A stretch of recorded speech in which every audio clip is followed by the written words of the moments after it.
चितवन जिल्लाको भरतपुर महानगरपालिका वडा नम्बर 24 नयाँ बस्तीमा रहेको केरुङ्गा ताजा तरकारी तथा फलफूल उत्पादक सहकारी संस्था आफ्नो कार्यको माध्यमबाट सफल पहिचान बनाउने सहकारी संस्थाको रूपमा हेर्न सकिन्छ। विक्रम सम्वत 2059 सालमा स्थापना भई तत्कालीन कठिन अवस्थाको सामना गर्दै स्थानीयको आवश्यकता तथा उनीहरूको अवस्था सुधारको लागि विभिन्न कार्यक्रमहरू सञ्चालन गर्दै आजको अवस्थासम्म आइपुग्न सफल रहेको देखिएको छ। यस क्षेत्रको अवलोकन गर्ने जो कोहीले यहाँ देखिएको कृषि विकासको अवस्था, अझ खास गरी तरकारी उत्पादनको स्थितिबाट यहाँको समृद्धिलाई सहजै आकलन गर्न सकिन्छ। व्यावसायिक कृषि विकासको पाटोमा यो क्षेत्रले निकै राम्रो उपलब्धि हासिल गर्न सक्षम बनेको देखिन्छ। यस कार्यको लागि केरुङ्गा ताजा तरकारी तथा फलफूल सहकारीले पुर्याएको योगदान सराहनीय रहेको छ। तत्कालीन समयमा केही जागरूक स्थानीयले सानो समूहको रूपमा थालेको अभियानले विभिन्न जटिल परिस्थितिको सामना गर्दै हालमा आएर एउटा गर्विलो संस्थाको रूपमा स्थापित गर्न सकेको देखिएको छ।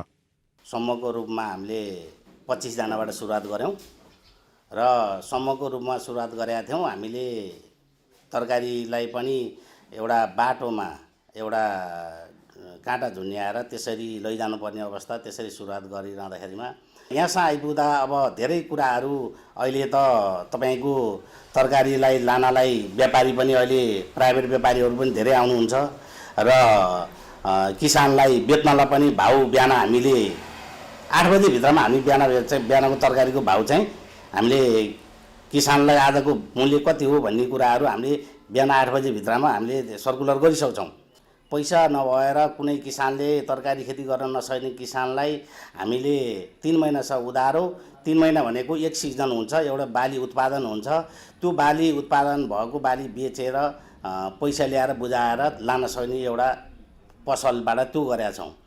अर्को ट्र्याक्टरबाट हामीले यहाँका प्राइभेट ट्र्याक्टरहरूले अहिले आजको मूल्य भनौँ तेल बढेको अवस्थामा लगभग 35-40 रुपियाँ लिनुभएको छ। हामीले 28-30 रुपियाँमा 10 रुपियाँको अन्तराल छ। 10 रुपियाँ चाहिँ हामीले अरू ट्र्याक्टरको भन्दा कमीमा हामीले जोतेका छौँ। र अर्को एउटा हाम्रो मिलबाट चाहिँ तपाईँको योभन्दा अगाडि हामीले 2 रुपियाँ 3 रुपियाँ तिरिरहेका थियौँ धान कुटेको, अहिले हामीले फ्री कुटेका छौँ। किसानको घरमा गएर भारी लिएर आएर यहाँ कुटेर ढुटो र चामल सहित उहाँहरूको घरमा पुर्याइदिने व्यवस्था मिलाएका छौँ। यो सुविधाहरू केरुङ्गा ताजा तरकारीले प्रत्यक्ष रूपमा र अप्रत्यक्ष रूपमा हाम्रो केरुङ्गाको सदस्य बाहेकलाई पनि हजारौँ जनालाई हामीले सेवा सुविधा दिँदै आएका छौँ। यही ढङ्गले यस केरुङ्गा ताजा तरकारी तथा फलफूल उत्पादक सहकारी संस्थाले आफ्ना सदस्य कृषकहरू लगायत स्थानीय अन्य कृषकहरूको सुविधालाई ध्यानमा राखेर विभिन्न प्रकारका कार्यहरू गर्दै आएको छ, जसका कारण समयको बचत हुन गई कृषक सदस्यहरूले पूर्ण रूपमा आफ्नो ध्यान खेती व्यवसायमा लगाउन पाएका छन्। यसले गर्दा कृषि उत्पादनमा राम्रो प्रभाव पर्न गएको देखिएको छ। साथै उनीहरूको जीवनस्तरमा पनि निकै राम्रो परिवर्तन आएको महसुस गर्न सकिन्छ। संस्थाले विषादीको अनियन्त्रित प्रयोगलाई ध्यानमा राखेर त्यसबारेमा चेतना जागृत गराउँदै जैविक उत्पादनमा पनि जोड दिने गरेको भनाइ छ। आर्थिक वर्ष 2077-78 देखि संस्थाले उदाहरणीय रूपमा सामूहिक कृषि फार्मको थालनी गरेको छ। कुल 62 बिघा जमिनमा गरिएको यो सामूहिक खेती यस क्षेत्रकै नमुना खेतीको रूपमा स्थापित हुन सकेको देखिन्छ। यस फार्ममा विभिन्न प्रकारका तरकारी खेती गर्ने गरिएको छ। खेती व्यवस्थापन गर्दा देशका विभिन्न भागको बजारको अध्ययन गरी माग तथा मूल्यलाई आधार बनाई खेती व्यवस्थापन मिलाउने गरेको भनाइ छ। कृषि विकास निर्देशनालय मकवानपुरसँगको साझेदारीमा थालिएको यो सामूहिक खेती निकै प्रभावकारी बन्न पुगेको अनुभव पनि गरिएको छ। विगतमा छुट्टा छुट्टै रूपमा खेती गर्दा कहिले एकै प्रकारका बाली उत्पादन हुने जस्ता समस्याले उत्पादनको उचित मूल्य पाउन पनि कठिन हुने गरेकोमा अहिले यसरी सामूहिक रूपमा गर्दा त्यो समस्या नरहेको देखिन्छ। साथै यसको बजारीकरणमा सहकारी संस्थाले खेलेको भूमिकाबाट पनि कृषकहरू लाभान्वित बन्न पुगेको देखिन्छ। सुरुमा चाहिँ प्लानिङ छ होइन, अनि त्यो प्लानमा चाहिँ के गर्छौँ भनेदेखि अब यो वर्ष चाहिँ उत्पादन चाहिँ कुन कुन बालीमा कति कति गर्ने, किनकि अघिल्लो वर्षको रिपोर्ट हेरेर होइन बजारको स्थिति माग कस्तो छ होइन, त्यो मागलाई चाहिँ ध्यानमा दिएर अनि यो वर्ष चाहिँ अब हामीले कुन बालीलाई कति कति लाउने भन्ने कुरा हामीले पहिला चाहिँ सेटिङ गर्छौँ होइन। र त्यो बाली लगाउनको लागि मल बिउ औषधि होइन के कति लाग्छ होइन, त्यसको लागि पनि हामीले चाहिँ तय गर्छौँ। र अनि त्यसको कामदार के कति चाहिने, कुन कुन समयमा कुन कुन कामदार जाने, र पहिले नै हामीले त्यसको चाहिँ तयारी गर्छौँ होइन। त्यही अनुरूप नै चाहिँ हामीले चाहिँ अगाडि बढिरहेछौँ। एक एक तरिकाले गर्दाखेरि आफ्नो तरिकाले गर्दाखेरि चाहिँ किसानहरू जुन उत्पादन गर्यो, उत्पादन गर्दाखेरि एकै खालको उत्पादन हुने र अनि त्यसले गर्दाखेरि बजारमा चाहिँ समस्याहरू सिर्जना हुने, र जब हामी सामग्रीमा चाहिँ लियौँ त्यसो गर्दाखेरि चाहिँ हामीले चाहिँ बालीमा पनि मिलाएर गर्न सकिएको छ र अनि भाउ पनि त्यही अनुसारको पाउन सकिन्छ भन्ने कुरा चाहिँ हुँदो रहेछ। र यो जुन अहिले यो जुन बजारकोकरणको लागि चितवन जिल्लाभरिमा मात्रै नभइकन अब यो धादिङ अनि त्यसपछि गएर यो मकनपुर होइन सँग पनि उहाँले सहकारी गरेर यो जस्तै आइतबार चाहिँ हाम्रो यो क्षेत्रबाट तरकारी लिएर जाने भने अब सोमबार उताको धादिङतिरबाट लिएर जाने होइन, मङ्गलबार चाहिँ मकनपुरबाट लिएर जाने, यो प्रणाली गर्दाखेरि पनि के हुँदो रहेछ भने किसानहरूले एकातिर चाहिँ आफ्नो मूल्य पनि पाउने होइन, उतातिर के हुने भने ग्राहकहरूले पनि उपभोक्ताहरूले पनि सामानहरू पनि अब सहज रूपमा पाउने, त्यो अवस्था चाहिँ यसले चाहिँ समस्या समाधान भएको थियो। यो सामूहिक कृषि फार्मको माध्यमबाट स्थानीयमा रोजगारीको अवसर पनि जुटेको कारण उनीहरूको समयको सदुपयोग हुन गई आर्थिक आम्दानी समेत हुन पुगेकोमा स्थानीय निकै खुसी देखिन्छन्। अब हामी जस्ता महिलाले अब दाजुभाइ सबैले काम पाइरहनु राम्रै छ, कमाइ गरे अनुसार हामीले पनि पाइए, बेरोजगार भएर घर बस्नु परे छैन। सहकारी संस्थाले आफ्नो व्यवस्थापनमा सञ्चालन गरेको परियोजना मार्फत सदस्य तथा स्थानीयको हितमा उल्लेखनीय कार्यहरू गरेको देखिन्छ। यसका साथै सदस्यहरूले उत्पादन गरेको तरकारी लगायतका कृषिजन्य उत्पादन वृद्धिका लागि गरेको सहयोग र उत्पादन बजारीकरणमा पुर्याएको सेवाबाट सदस्य तथा स्थानीयहरू लाभान्वित बन्न पुगेका छन्। यसरी सेवा प्राप्त गर्ने मध्येका एकजना सदस्य हुन् स्थानीय विपिन सिगदेल। उनले सुरुमा सहकारीबाट 50,000 रुपैयाँ ऋण निकालेर 4 कट्ठाबाट व्यावसायिक खेती थालनी गरेका थिए। अहिले करिब 12 बिघामा खेती व्यवसाय गरेका छन्। मौसम अनुकूल विभिन्न किसिमका तरकारी उत्पादनमा जुटेका उनी रोजगारीको लागि विदेश जाने सोच विपरीत आफ्नै थलोमा केही गर्नुपर्छ भन्ने अठोटका साथ सुरुमा विभिन्न व्यवसाय गर्दै हाल तरकारी खेतीमा तल्लीन छन्। मसँग पैसा पनि थिएन, मसँग जग्गा त आफ्नो छँदै थिएन भन्दा पनि हुन्छ, 5-7 कट्ठा जग्गा थियो होइन। मसँग त्योभन्दा मेन कुरा त पानी नै थिएन। तरकारी लगाउनलाई यो सुक्खा टाढीमा पानी चाहिन्थ्यो। मैले अर्काको इनारबाट 1.5 इन्चीको मोटरबाट ल्याएर पानी लाउँथेँ। घन्टाको हिसाबले त 200 रुपियाँ 300 रुपियाँ तिरेर पनि मैले तरकारीमा सुरु गरेँ होइन। त्यो तरिकाले तरकारी सुरु गर्दै जाँदाखेरिमा सबै मिलेर चाहिँ बोरिङ पनि खन्यौँ होइन। सरकारी अनुदानमा अलिकति आयो, सरकारी अनुदानबाट हामी बोरिङ पनि खन्यौँ। बोरिङ खनिसकेपछि त्यसपछि मेरो तरकारीमा चाहिँ खड्को मार्न सुरु भयो। बिस्तारै बिस्तारै अहिले म 12 बिघामा तरकारी खेती गर्न सफल भएको छु। अब तरकारीमा मैले अहिले टमाटर, फर्सी, काँक्रो, अब लौका, बोडी, मेवा, भेँडे खुर्सानी, क्याप्सिकम हाल यही नै छ मसित। मेन बजार त हाम्रो काठमाडौँ नै हो। अब त्यसपछि पनि कहिलेकाहीँ हाम्रो बुटवल, पोखरा, नारायणघाट मेन बजार छँदैछ। महिनाको त्यही हो, सरदर 3-4 लाखको तरकारी बेचिन्छ। नेपालमै केही गर्छु भनेर आत्मदेखि चाह्यो, इच्छा शक्ति भयो भने तपाईँको पैसाले पनि छेक्दैन र तपाईँको चाहिँ महिनाको 50,000 देखि 1 लाख रुपियाँ कमाउनलाई विदेशै गइरहनु पनि पर्छ भनेर म अहिलेका विदेश जाने पुस्ताहरूलाई पनि म यो जानकारी गराउन चाहन्छु। बाहिरबाट आउने तरकारीलाई नियन्त्रण गरेर बिचौलियाको मारबाट उपभोक्ता र उत्पादकलाई जोगाउन सहकारीले बजारको अवस्थालाई अझ विस्तार गर्दै लगेमा निकै राम्रो हुन जानेतर्फ सोच्नुपर्ने उनको भनाइ छ। अझै बजार मार्केटहरू बुझेर होइन कहाँ लगेर बेच्दाखेरिमा चाहिँ नि अलि बढी मुनाफा पाउन सकिन्छ होइन, पैसा डुब्दैन।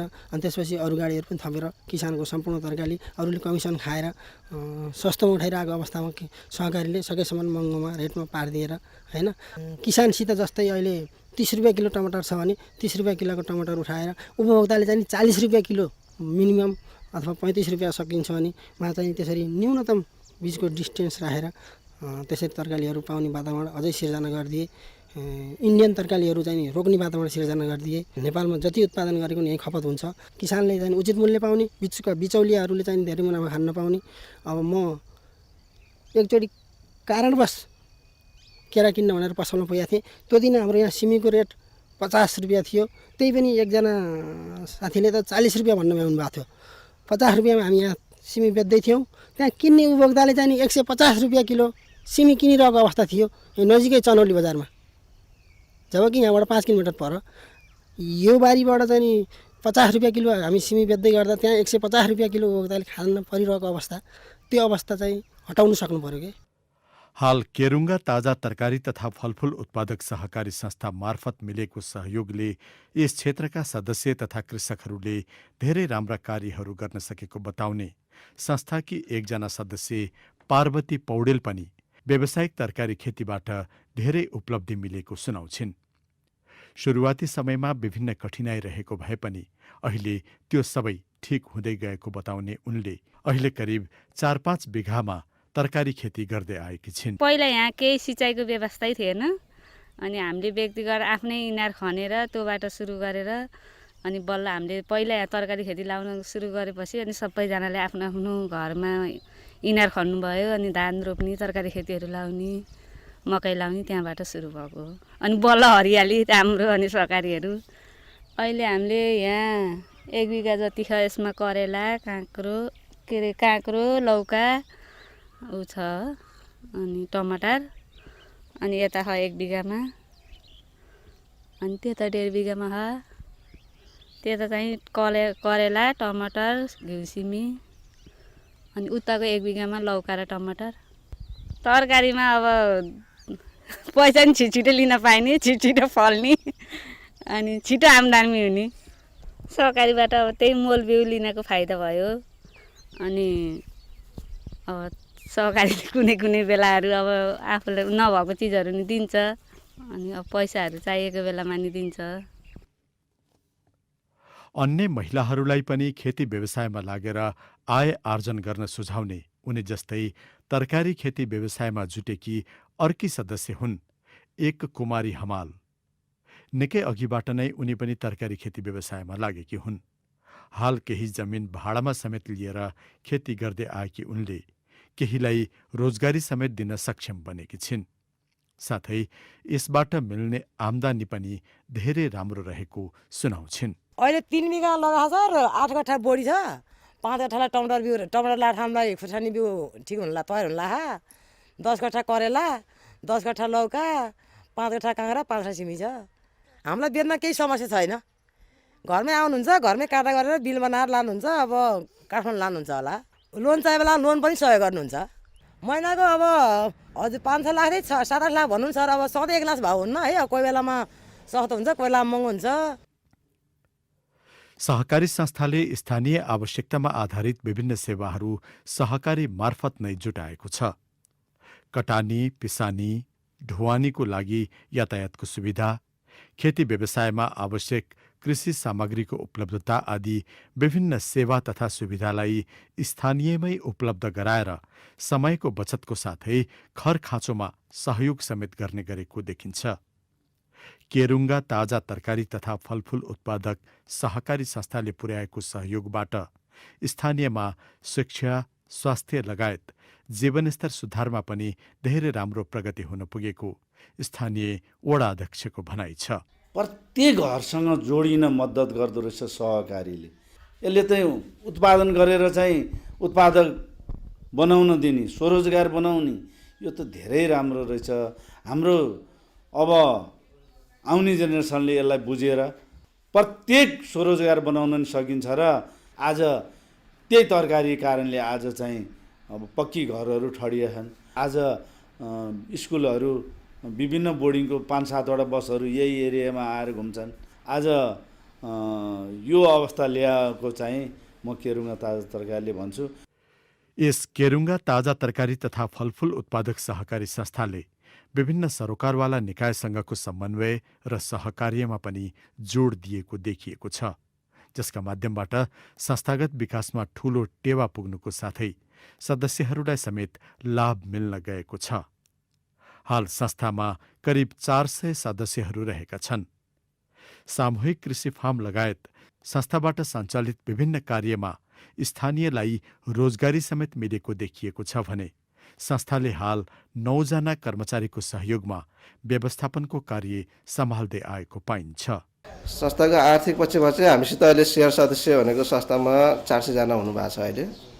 उहाँहरू चाहिँ हामीले चाहिँ मासिक उहाँहरू सेयर सदस्य चाहिँ हामीसँग सेयर चाहिँ हाम्रो 1000 देखि 20,000सम्मको मात्रै छ।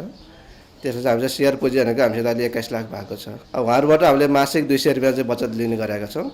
त्यसमध्येबाट हामीले अहिले बचत चाहिँ उहाँहरूको अब 50 लाख भएको छ, यति बेला चाहिँ 50 लाखसम्म भएको छ होइन। यस्तो हामीले यसबाट संस्थाबाट चाहिँ बिउ बिजनहरू विषादीहरू त्यो उपलब्ध गराएका छौँ र उहाँहरूको चाहिँ 3 महिनासम्म चाहिँ तरकारी उत्पादन हुन लाग्ने भएको भएर हामीले उहाँलाई 3 महिनासम्म चाहिँ उधारो पनि सुविधा दिएका छौँ र त्यसपछि चाहिँ 3 महिनापछि जुन बिक्री भएपछि उहाँले त्यो अनुसार ल्याउनु भएको छ होइन। उधारो सुविधा दिएको भएर अलिक सजिलो भएको छ उहाँहरूलाई पनि र चाहिने अब रासायनिक मलहरू हामीले प्राङ्गारिक मलहरू विषादीहरू सबै कुरो हामी उपलब्ध गराइदिएका छौँ। त्यसमा ट्याङ्कीहरू अब विषादी छर्नको लागि सम्पूर्ण सुविधाहरू हामीबाट दिएका छौँ हामीले। त्यसले गर्दाखेरि पनि उहाँहरूलाई धेरै सजिलो भएको छ उत्पादनको लागि। संस्थाले अब आगामी समयमा स्थानीयमा कृषिजन्य उद्योगमा जोड दिनुको साथै कृषक तथा सदस्यहरूले आफ्नो कार्य व्यस्तताका कारण दिउँसोको खाजामा विभिन्न अस्वस्थकर तयारी खाना खान बाध्य भएका छन्। त्यसको व्यवस्थापन गर्दै खाजाको लागि राम्रो प्रबन्ध मिलाउन समेत पहल गर्ने सोच लिएको भनाइ छ। अहिले तत्काल चाहिँ 2टा योजना बनाएका छौँ। अब यहाँ त लगभग तपाईँको दिनको 400-500 जना किसान के अरे काम गर्ने सबैको गरी हुन्छ। 400-500 जनालाई खाजा खुवाउनको लागि हामीले त्यो अगाडि बढाउनु पर्यो भन्ने लागेको छ। अनि अर्को कुरो बेला बेलामा तपाईँको हाम्रो यहाँ यो तरकारी अलिकति भाउ तल जाने, उत्पादन बढी हुने, बजार अलिक खस्किने कारणले गर्दाखेरिमा जस्तै टमाटर हरेक चिजहरू। अब यो टमाटरलाई अचार बनाउनु मिल्छ भने अचारलाई बनाउने, तपाईँको काउली सुकाउनु मिल्छ भने सुकाउने, त्यो प्रोडक्ट बनाएर त्यसलाई पनि अगाडि बढाउनु पर्छ, महत्त्वपूर्ण हुन्छ कि भनेर त्यो एउटा यो 2टा योजना चाहिँ अगाडि बढाएको छौँ। भरतपुर महानगरपालिका वडा नम्बर 24 नयाँ बस्तीमा विक्रम सम्वत 2059 सालमा स्थापना भई कृषि विकासको माध्यमले स्थानीयको जीवनस्तर माथि उठाउन सकिने सोच अनि विश्वासका साथ अगाडि बढेर आज जुन उपलब्धि हासिल गर्न सक्षम बनेको छ, यसको लागि केरुङ्गा ताजा तरकारी तथा फलफूल उत्पादक सहकारी संस्था पक्कै पनि प्रशंसाको भागीदार छ नै। साथै अब आउँदा समयमा पनि आफ्नो सोच तथा उद्देश्य अनुरूप संस्था अनि सदस्यहरूको हितमा कार्य गर्दै स्थानीय विकासमा संस्थाले गरेको प्रयासमा सफलता मिल्दै जाओस्, हाम्रो शुभकामना।